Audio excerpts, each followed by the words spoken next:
রূপা এবং রাহুল তাদের ছোট্ট সংসারে বেশ সুখী ছিল। তারা দুজনে দুজনের প্রচন্ড যত্ন করত। রাহুল একজন নামকরা হোটেলের শেফ ছিল, তাই বাড়িতেও সে নানান রকমের নিত্য নতুন খাবার বানিয়ে তার স্ত্রীকে খাওয়াতে থাকতো। এমনই একদিন ঘুম থেকে উঠে রূপা হঠাৎই নতুন ধরনের এক পরোটা খাওয়ার বায়না করে।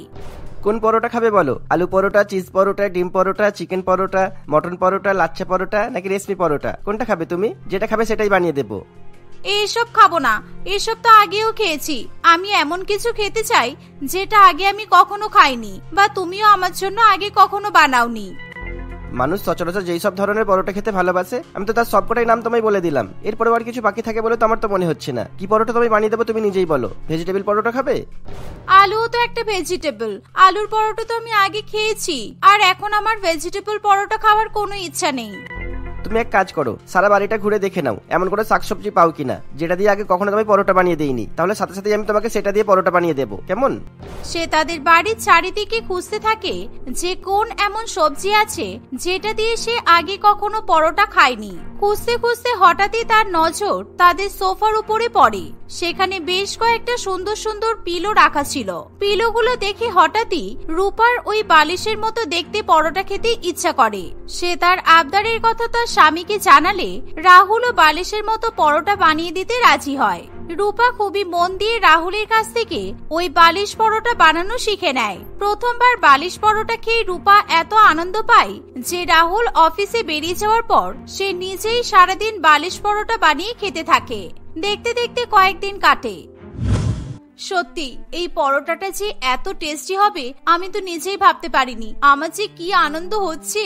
শেষ পর্যন্ত আমি আমার ফেভারিট খাবারটা খুঁজে পেয়েছি। এবার থেকে এটাই আমার ফেভারিট খাবার।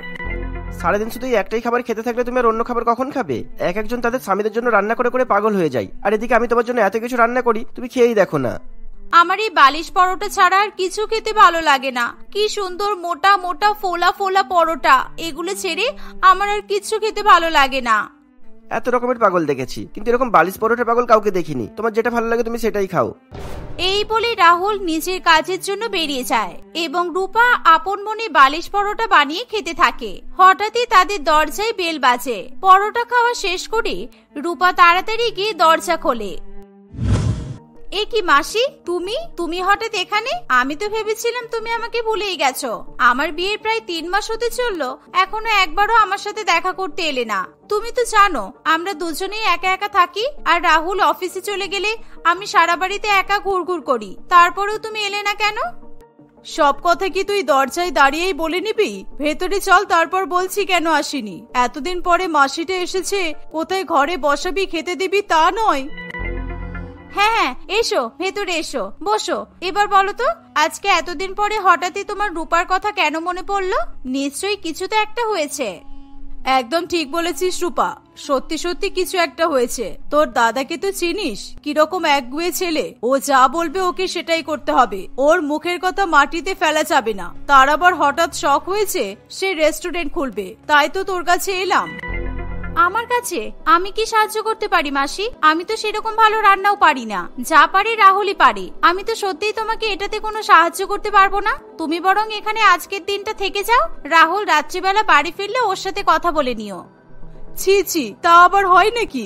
জামাই কি ভাববে যে আমি নিজের তরকারি ওর কাছ থেকে সাহায্য চাইতে এসেছি? আমি এসব পারবো না। তাহলে তো আমার আর কিছু করার নেই মাসি। একজন 5 স্টার রেস্টুরেন্টের শেফের সঙ্গে থাকিস, তাও তোর কিছু করার নেই? এসব ভুলভাল কথা না বলে তুই আমাকে একটা অদ্ভুত খাবারের নাম বল না, যেটা বানালে তোর দাদার রেস্টুরেন্টে অনেক লোক আসবে। এই যেরকম ভারী পিৎজা, চকোলেট চা, এই সমস্ত জিনিসের মতো অদ্ভুত কিছু একটা বল না। রূপা তার মাসির কথা শুনে বেশ কিছুক্ষণ ভাবতে থাকে। তার হঠাৎ করে মনে পড়ে বালিশ পরোটার কথা। সে তার মাসিকে সেই পরোটার কথাই বলে। কি বললি? বালিশ পরোটা? এটা আবার কি জিনিস? এত বছর নিজের সংসারে রান্না করছি, এমন তো কিছু কখনো শুনিনি। নিশ্চয়ই রাহুল তোকে এটা বানানো শিখিয়েছে। হ্যাঁ, রাহুলই শিখিয়ে দিয়েছে, কিন্তু আইডিয়াটা আমারই ছিল। আমি তোমাকে এখনই একটা বালিশ পরোটা বানিয়ে দেখিয়ে দিচ্ছি, আর সেটার ভেতরে নানান রকমের জিনিস ব্যবহার করে তুমি আলুর বালিশ পরোটা, সবজির বালিশ পরোটা, চিজ বালিশ পরোটা, এরকম অনেক কিছু বানাতে পারবে। এরকম অদ্ভুত খাবারের নাম তো আগে কখনো শুনিনি। দেখি যাই, তোর দাদাকে বলি, ও যদি বানাতে পারে তাহলে তো ভালোই হয়। এভাবে আরো বেশ কিছুক্ষণ রূপার সঙ্গে গল্প করে মনিকা দেবী সেখান থেকে চলে যায়। দেখতে দেখতে আরো বেশ কয়েকদিন কাটে। আজকাল মনিকা দেবী এবং তার ছেলে বিপ্লব প্রায় রূপার সাথে দেখা করতে আসে। তারা রূপার কাছ থেকে নতুন নতুন বালিশ পরোটা বানানোর পদ্ধতি শিখে সেগুলোই তাদের দোকানে বিক্রি করে। রূপা এসব পরোটা নিজে বানায় না বলে সমস্ত কিছু সে রাহুলের কাছ থেকেই শিখে নেয় এবং তারপরে সে তার মাসির ছেলেকে সবকিছু শিখিয়ে দেয়। কিন্তু এই সমস্ত ঘটনার কোনোটাই তারা কেউ রাহুলকে জানায় না। তুমি আমাকে যেরকম প্রমিস করেছো যে প্রত্যেকদিন আমাকে বালিশ পরোটা খাওয়াবে, সেরকম যদি খাইয়ে যাও তাহলে আমি তোমাকে এরকম নতুন নতুন রেসিপি শিখে শিখে বলতে পারবো। কিন্তু এই সমস্ত কথা তোমরা রাহুলকে বলতে চাইছো না কেন? তুই যখন আমার ছোট বোন, সেই রকম সম্পর্কে ও তো আমার ভাইয়ের মতো হয়। ওর বানানো রেসিপি দিয়ে তো আমি হোটেল চালাচ্ছি, আর এছাড়া আমার তো কোনো কিছু করার ক্ষমতাও নেই। এটা জানতে পারলে আমাকে কি ভাববে বলতো? কিছু ভাববে না, রাহুল তো অমন নয়। বরং তোমরা রেস্টুরেন্ট খুলছো শুনলে ও তো খুশি হবে। ঠিক আছে, এসব বাদ দাও, আমাকে এবার আমার বালিশ পরোটা দাও যেটা নিয়ে এসেছো। সে যাই হোক, রাহুল যে আমাদের বাড়ির জামাই এটা ভুলে গেলে তো চলবে না। আমি আগে আমার রেস্টুরেন্টটা বড় করি, তারপর না হয় ওকে জানাবো। আর এরকম হলে কেউ আমায় আর অকর্ম বলতেও পারবে না। এভাবেই তারা দুই ভাই বোন নানান কথা বলতে থাকে। একদিকে বালিশ পরোটার বিনিময়ে রূপা প্রত্যেকদিন তার দাদাকে রাহুলের বানানোর রেসিপি শিখিয়ে দিতে থাকে। অন্যদিকে রাহুলের রেসিপি ব্যবহার করে বিপ্লবের দোকান রমরমিয়ে চলতে থাকে। এভাবেই আরো বেশ কয়েকদিন কাটে। রাহুল যে রেস্টুরেন্টের শেফ ছিল, হঠাৎই একদিন সেখানকার মালিক কুন্তল বাবু সমস্ত শেফদের মিটিং এর জন্য ডাকে। স্বাভাবিকভাবেই সবাই খুব ভয় পেয়ে যায়। দেখো, তোমরা সবাই জানো যে আমাদের এই রেস্টুরেন্ট একটা 5 স্টার রেস্টুরেন্ট। এখানে শুধুমাত্র শহরের নামে দামি আর ধনী ব্যক্তিরাই আসেন। আমাদের এই রেস্টুরেন্টের নাম শহরের সবাই জানে, কিন্তু ইদানিং নানান রকমের খবরের কাগজ আমাদের নিয়ে অনেক কিছুই ছাপা হচ্ছে। কিরকম কথা স্যার? আমি এখানে কাজ করে বুঝতে পেরেছি যে এখানকার কর্মচারীরা কেউ কাজে ফাঁকি দেয় না, তারা সবাই নিজেদের কাজগুলো নিজেরা মন দিয়ে করতে পারে। তাহলে কোন কারণে আপনাদের নিয়ে আলোচনা হচ্ছে বলুন? সবাই বলছে আমাদের রেস্টুরেন্টে কোনো রকমের নতুনত্ব নেই, একই রকম খাবারের আইটেম সেই একই রকম ভাবে পরিবেশন করা হয়। সবার কাছে এই ব্যাপারটা খুব বোরিং হয়ে যাচ্ছে, আর সেই কারণে আমি তোমাদের সবাইকে মিটিং এর জন্য ডেকেছি। আমাদের কি করতে হবে আপনি বলে দিন স্যার, আমরা সমস্ত কাজ একদম সঠিকভাবে আপনার কথা মতোই করব। তেমন কিছুই নয়, তোমাদের প্রত্যেককে নতুন নতুন ধরনের খাবার বানিয়ে দেখাতে হবে। যার বা যাদেরটা সবচেয়ে বেশি ভালো লাগবে আমি আমাদের নতুন মেনুতে সেগুলো যোগ করে দেবো। কিন্তু কেউ যদি সেই একই রকমের একঘেয়ে রান্না করে, আমি তাদেরকে চাকরি থেকে বের করে দিতে বাধ্য হব। যাদের রান্না ভালো হবে তারা কি প্রমোশন পাবে? আসলে আমার একটা প্রমোশনের খুব দরকার, তাই জিজ্ঞাসা করছিলাম। নিজের আইডিয়াতে সুন্দর করে বানালে নিশ্চয়ই প্রমোশন হবে, আর কারোর আইডিয়া চুরি করলে আমি তাকে চাকরি থেকে বের করে দিতে দুবার ভাববো না। কুন্তল বাবুর কথা শেষ হলেই সবাই কাজে চলে যায়। সবাই সবার মতো নিত্য নতুন খাবার দাবার বানাতে থাকে। রাহুল বুঝেই পায় না সে কি বানাবে। হঠাৎ করে তার মাথায় বালিশ পরোটা বানানোর খেয়াল আসে। সে খুব সহজেই এবং তাড়াতাড়ি চিজ বালিশ পরোটা বানিয়ে ফেলে। তার বানানো পরোটাটা খেয়ে সবাই এত আনন্দ পায় যে কুন্তল বাবু ঠিক করে রাহুলকে প্রমোশনটা দেবে। কিন্তু কুন্তল বাবুর এমন করার আগেই কুসুম তাকে বাধা দেয়। আপনি বলেছিলেন নিজের আইডিয়া না হলে আপনি তাদেরকে কাজ থেকে বের করে দেবেন, তাহলে এখন কেন রাহুলকে প্রমোশন দেবেন বলছেন? ওটা তো ওর নিজের আইডিয়া নয়। এসব আপনি কি বলছেন কুসুম ম্যাডাম? এটা সম্পূর্ণ আমার নিজের বানানো একটা রেসিপি। আমি প্রত্যেকদিন নিজের হাতে আমার স্ত্রীকে এরকম একটা পরোটা বানিয়ে খাওয়াই। কিন্তু এই পরোটার তো অলরেডি একটা দোকান আছে, সেখানে শুধু চিজ নয় অনেক রকমের বালিশ পরোটা পাওয়া যায়। আমি নিজে খেয়েছি। অন্যের চুরি করা রেসিপি দিয়ে প্রমোশন পাবে ভেবেছিলে তুমি? এই তো আমার কর্মচারীদের অবস্থা। এইরকম কর্মচারী থাকলে খবরের কাগজে নাম উঠে নিন্দা হওয়াটাই স্বাভাবিক। তোমাকে আর এখানে কাজ করতে হবে না রাহুল। তুমি বাড়িতে গিয়ে একেবারে তোমার নিজের রেসিপি ওই বালিশ পরোটা বানিয়ে রোজ খাও, কেমন? এই কথা শুনে রাহুল খুবই ঘাবড়ে যায়, আর কুন্তল বাবু রাহুলের উপর প্রচন্ড রেগে যায়। সেই মুহূর্তে কুন্তল বাবু রাহুলকে কাজ থেকে বের করে দেয়। রাহুল কিছু বুঝে পায় না যে তার বানানো রেসিপি দিয়ে কেউ কি করে দোকান খুলতে পারে। এসব নানান কথা ভাবতে ভাবতে রাহুল বাড়ি ফেরে। রাহুলের চোখে মুখে দুঃখ এবং চিন্তা দেখে রূপা বেশ কষ্ট পায়। কি হয়েছে? তোমার মুখের অবস্থা এমন কেন? দেখো, আমি নিজের হাতে তোমার জন্য বালিশ পরোটা বানিয়েছি। হাত মুখ ধুয়ে নাও, আমি তোমাকে খেতে দিচ্ছি। তুমি কি কোনো বালিশ পরোটার দোকান খুলেছো আর আমাকে জানাওনি? কারণ আমি তোমাকেই বালিশ পরোটা বানানো শিখেছি, আর তোমার জন্যই প্রত্যেকদিন বানিয়েছি। আমি ছাড়া একমাত্র তুমি এটাই ঠিক করে বানাতে পারো, তাই জিজ্ঞাসা করছি। মানে না তো, কই না তো, আমি তো খুলিনি। কিন্তু হয়েছেটা কি সেটা তো বলো। তোমার চোখ মুখের অবস্থা দেখে আমার ভালো লাগছে না। আমাদের রেস্টুরেন্টে আজকে প্রত্যেক শেফকে নতুন কিছু একটা বানাতে বলা হয়েছিল। আমি বালিশ পরোটা বানিয়েছিলাম। আমাদের একজন কর্মচারী বলল এই বালিশ পরোটাটা নাকি আমার নিজের তৈরি না, কারণ আগে থেকে ওই পরোটার একটা দোকান আছে। আর তাই আমি বুঝতে পারছিলাম না এটা কে বা কেন করলো আর কিভাবে করলো, আর এই সমস্ত কারণে আমাকে চাকরি থেকে বের করে দেওয়া হয়েছে। আসলে আমি আমার মাসি আর মাসির ছেলেকে তোমার ওই বালিশ পরোটা বানানো শিখিয়েছিলাম। আমার মাসির ছেলে তো কোনো কাজ করে না, ভেবেছিলাম এরকম অদ্ভুত রেসিপি দিয়ে দোকান খুললে ওর ব্যবসাটা হয়তো দাঁড়িয়ে যাবে। বাহ, দারুণ। ওদের ব্যবসা দাঁড় করাতে গিয়ে তুমি আমার ভবিষ্যৎটা ডুবিয়ে দিলে। ওদেরকে যখন তুমি আমার পরোটার রেসিপিটা দিচ্ছ তখন তো আমাকে একবার বলে নেবে। মাসি বারণ করেছিল তোমাকে বলতে। ওনার ছেলের কাজের জন্য যদি সোজাসুজি ভাবে তোমার কাছ থেকে সাহায্য নেয় তাহলে ওদের মান থাকবে না, সেই জন্য। আর তুমিও বালিশ পরোটাটা খাওয়ার লোভে আমার কাছ থেকে সমস্ত কিছু লুকিয়ে গেলে। এবার আমি কি করবো রূপা? আমি তো কিছু বুঝতে পারছি না। রাহুলের কথা শুনে এবং তার অবস্থা দেখে রূপার খুবই কষ্ট হয়। সে নিজের দোষের জন্য রাহুলের কাছে হাত জোড় করে ক্ষমা চায়। কিছুদিনের মধ্যেই তারা বিপ্লবের বালিশ পরোটার দোকানে যায়। সেখানে গিয়ে সমস্ত কথা বললে বিপ্লব এবং মনিকা দেবী ভীষণ লজ্জায় পড়ে। তারা সবাই একে অপরের ভুল ক্ষমা করে একসাথে মিলেমিশে কাজ করতে শুরু করে। রাহুলের মতো দুর্দান্ত একজন শেফের ছোঁয়া পেতেই বিপ্লবের দোকানের রান্নায় যেন আলাদা মাত্রা ফিরে আসে। তার দোকানের ভিড় কমালেও কমতে চায় না। মাসের মধ্যেই তারা এত অর্থ উপার্জন করে ফেলে যে একটা ছোট্ট ঠেলাগাড়ি থেকে একটা মস্ত 5 স্টার রেস্টুরেন্টই করে ফেলে। যেই বালিশ পরোটার জন্য কয়েকদিন আগে রাহুলের চাকরি গিয়েছিল, সেই বালিশ পরোটাই আজকে তাকে পৃথিবী বিখ্যাত করে তোলে। আর এটার জন্য রাহুল সমস্ত সম্মান রূপার উপর উৎসর্গ করে দেয়। ঝিলিকের শ্বশুরবাড়ি অত্যন্ত পরিমাণে মডার্ন হলেও সে এখনো তার গ্রামের শিক্ষা দীক্ষা অভ্যাস কিছুই পাল্টাতে পারেনি। কখনো কখনো এমনও হয় যে শহুরে মডার্ন জামা কাপড় পরার পরেও ঝিলিক মাথায় ঘোমটা দিয়ে রাখে, আর এই ব্যাপারটা তার শ্বশুরবাড়ির কারোরই একেবারে পছন্দ হয় না। এরকম কোথাও কেউ দেখেছে যে বিয়ের 1 সপ্তাহ পরে শ্বশুর শাশুড়ি ননদ কেউই তাদের বাড়ির নতুন বউকে দেখেনি?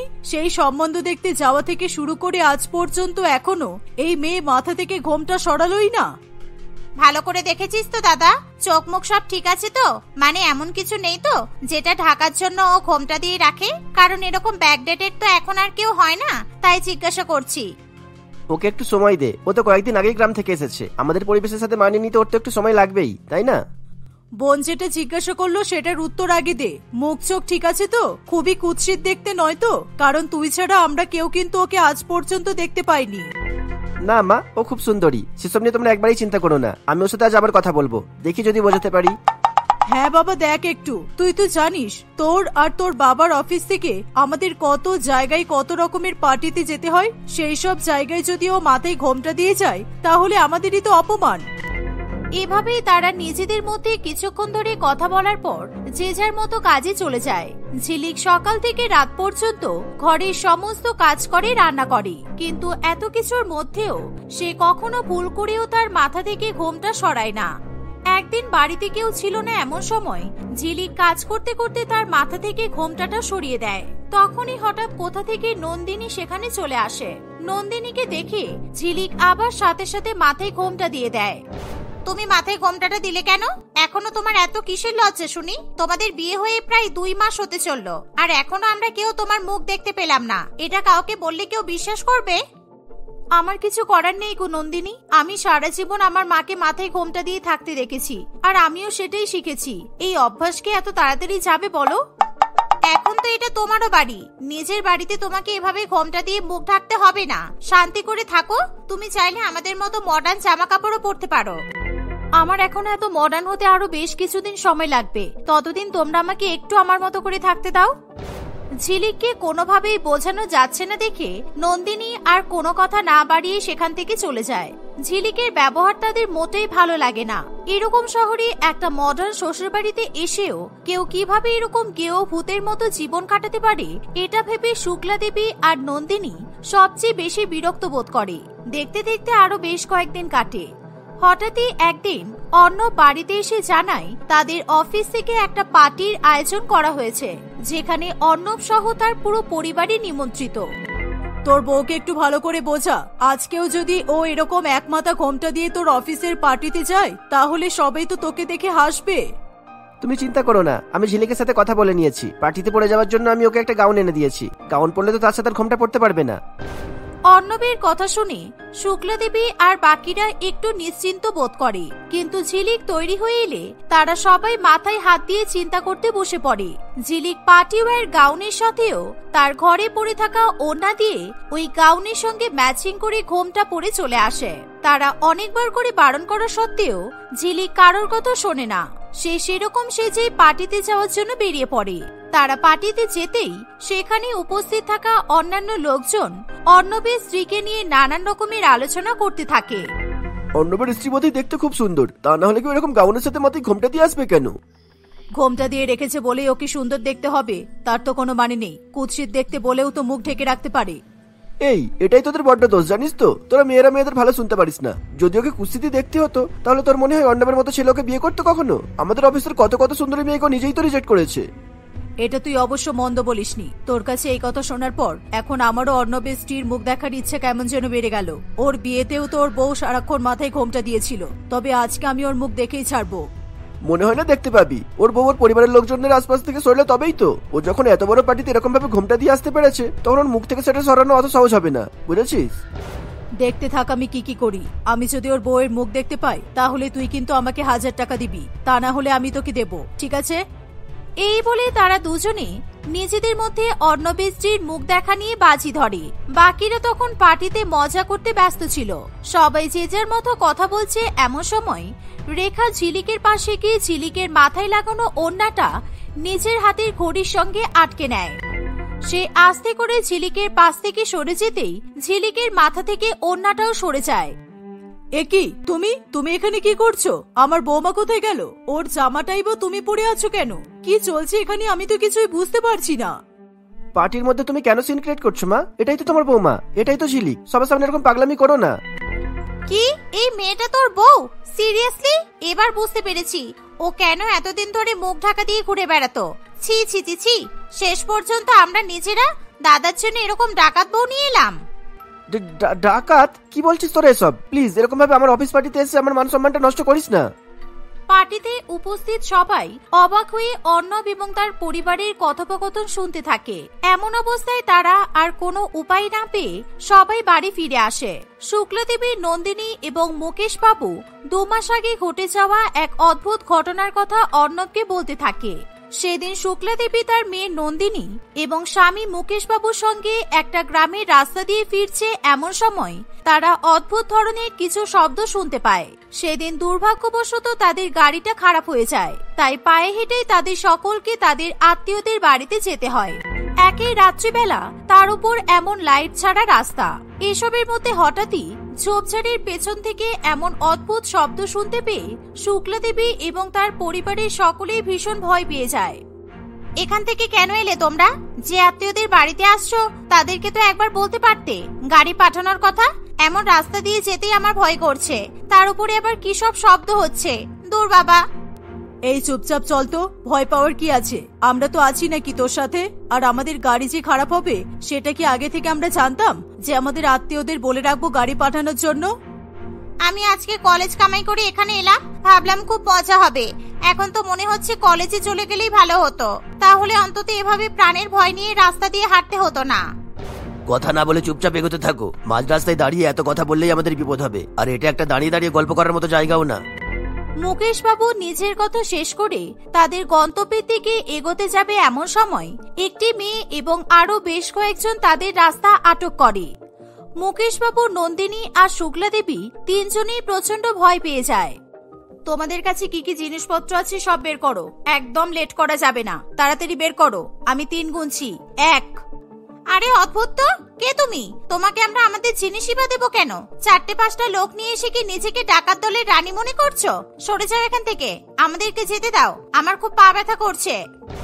বাবা রে, তোর তো দেখি খুব সাহস। সামনে আমাকে দেখেও এত ফটর ফটর করছিস। তোর জায়গায় অন্য কেউ থাকলে যে এক্ষুনি প্যান্টে হিসু করে দিত। মনে হচ্ছে তোকে একটু ভালো করে শিক্ষা দিতে হবে। আচ্ছা আচ্ছা, দাঁড়াও, রাগারাগি করো না। আমাদের কাছে যা যা আছে আমরা তোমায় দিয়ে দিচ্ছি, শুধু আমার মেয়ের কোনো ক্ষতি করো না, কেমন? আমরা ওর দাদার সম্বন্ধ দেখে এই গ্রামে এসেছি, এমন একটা আনন্দের মুহূর্ত ওর কিছু হয়ে যাক সেটা আমরা একেবারেই চাই না। এই বলে মুকেশ বাবু এক এক করে সমস্ত জিনিস ঝিলিকের হাতে তুলে দেয়। নন্দিনীর কাছে থাকা দামি ফোনটাও ঝিলিক নিয়ে নেয়। মুকেশ বাবু এবং তার পরিবারকে একেবারে নিঃস্ব করে দিয়ে ঝিলিক সেখান থেকে চলে যায়। নন্দিনী, শুক্লা দেবী আর মুকেশ বাবু নিজেদের প্রাণ বাঁচিয়ে ছুটতে ছুটতে তাদের আত্মীয়দের বাড়িতে পৌঁছায়। সেদিন তাদের সঙ্গে তাদের ছেলে অর্ণব ছিল না। তার বাবা মা মেয়ে পছন্দ করলে তবেই অর্ণব সেই গ্রামে যাবে, এমনটাই কথা ছিল। শুক্লা দেবী এবং তার পরিবার মেয়ে দেখতে এলে তাদের সাথে আরো এক অদ্ভুত ঘটনা ঘটে, কারণ সেই মেয়ে কিছুতেই ঘোমটার আড়াল থেকে বেরোয় না। আমরা পছন্দ করে গেলে তবে অর্ণব আসবে বলেছে, আর তুমি যদি আমাদের কাউকে তোমার মুখ নাই দেখাও তাহলে আমরা ছেলেকে গিয়ে কিভাবে বলবো আমাদের তোমাকে পছন্দ হয়েছে কিনা? মুখ দেখালেই তো তোমরা আমাকে থানায় নিয়ে যাবে। আমি ভালো করেই জানি কি কুক্ষণে যে আজকে এদের থেকে জিনিসগুলো নিলাম উপরওয়ালাই জানে। এই যে, হ্যালো, এক্সকিউজ মি, তোমার মুখটা একটু দেখাও।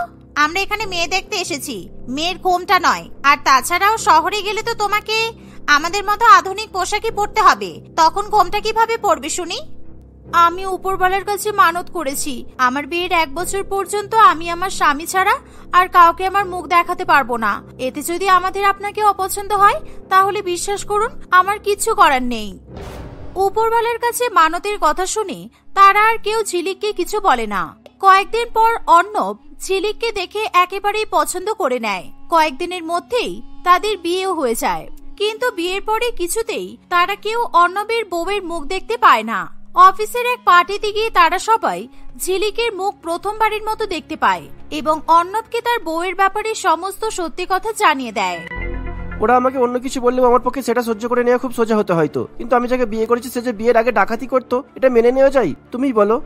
এখন যাই বলবো তোমাদের কিছুই বিশ্বাস হবে না আর কিছু ভালো লাগবে না। তাই আমার মনে হয় আমার এখান থেকে চলে যাওয়াই ভালো। তুমি আরো অনেক ভালো মেয়ে পেয়ে যাবে সংসার করার মতো।